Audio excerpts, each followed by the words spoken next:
पहले आप लोग ये दोनों तस्वीर को देख लीजिए।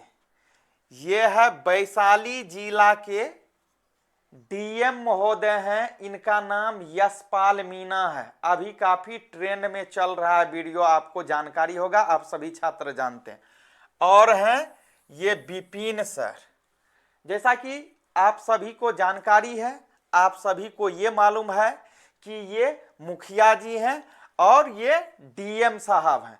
इन दोनों के बीच जो है अभी काफी जंग छिड़ी हुई है, युद्ध की स्थिति पैदा हो गई है।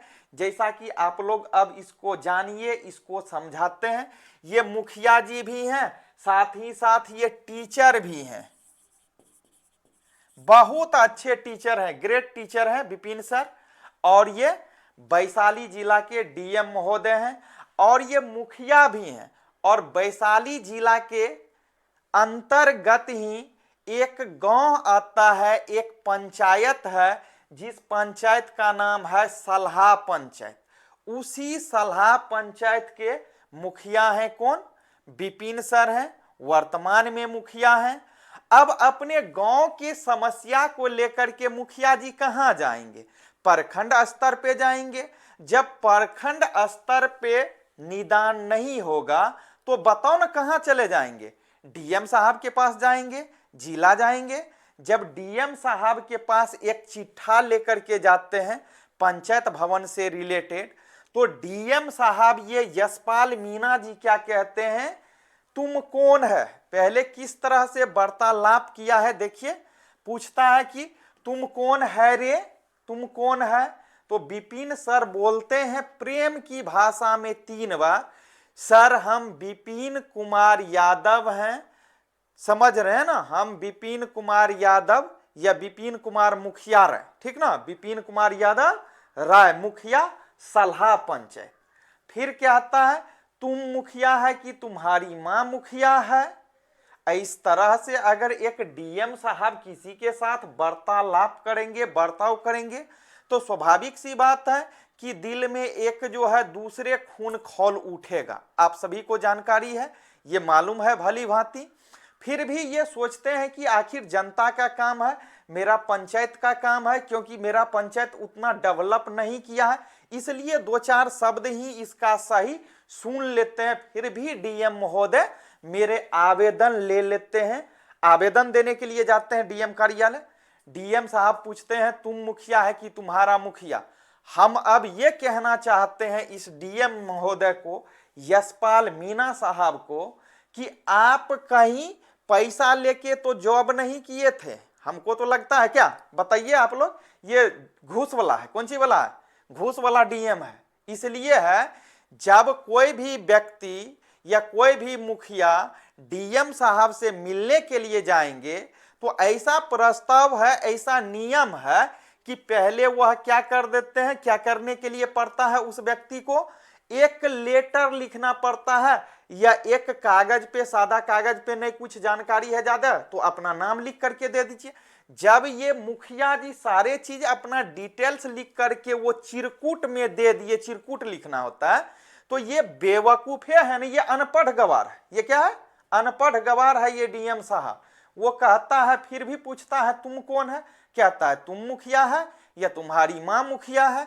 इतने कहने पे ये बोल रहे हैं विपिन सर कि सर मैं ही मुखिया हूं। फिर कहता है ये अपने, इसका जो वॉलेंटियर होते हैं, इनके जो गार्ड होते हैं, या इनके जो सुरक्षा कर्मी आप बोल सकते हैं, डीएम साहब के जो गार्ड रहते हैं, उसको बोलते हैं अरे इसको भगाओ भगाओ, इसको भगाओ, निकालो निकालो निकालो इसको। लेकिन वो गार्ड इतने समझदार होते हैं, क्योंकि वह इंसानियत का रुपया खाता है और वो एक टीचर के गरिमा को समझते हैं।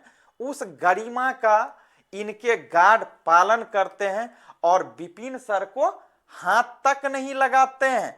उसी समय सोचिए इसके दिल पे, इस डीएमवा के ऊपर क्या पड़ा होगा। जब अच्छे छवि का है ही नहीं, इसको क्या इफेक्ट?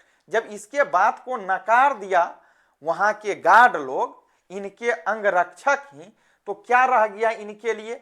अब इसी से इनके कैरेक्टर का आप सारा पता लगा सकते हैं, थोड़ा सा कल्पना कर सकते हैं।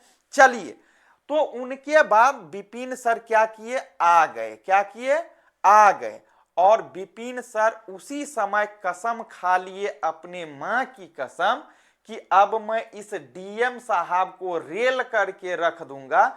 और हकीकत भी वही हुआ, प्रमाण के साथ बाय प्रूफ इनको रेलाई का काम किए इस डीएम साहब को।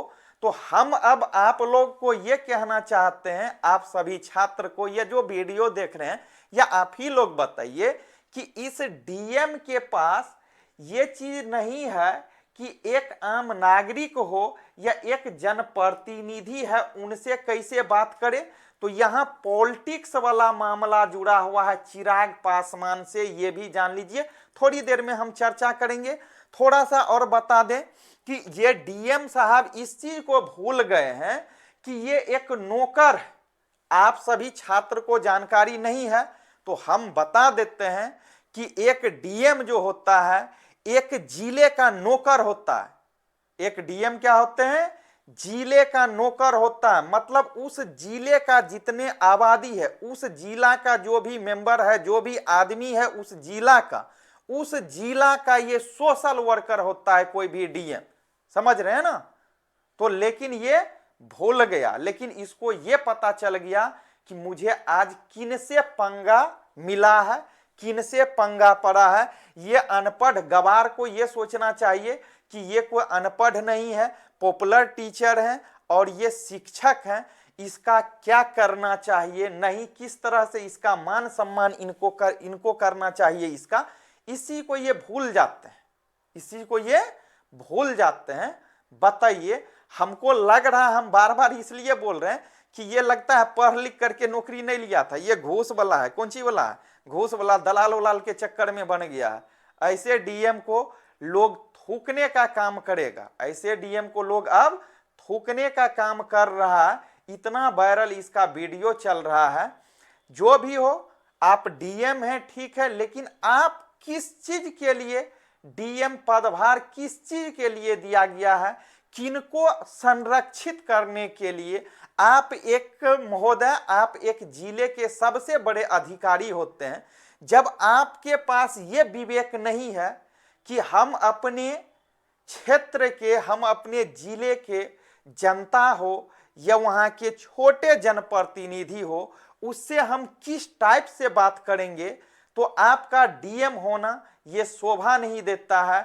आज अगर ये वीडियो डीएम साहब आपके माता या पिता देखते होंगे तो वो भी अफसोस करते होंगे कि शायद मेरे बेटा में क्या अवगुण है, क्या कामियां रह गई, क्या त्रुटि है कि सारा देश, सारा बिहार आज क्या कर रहे हैं?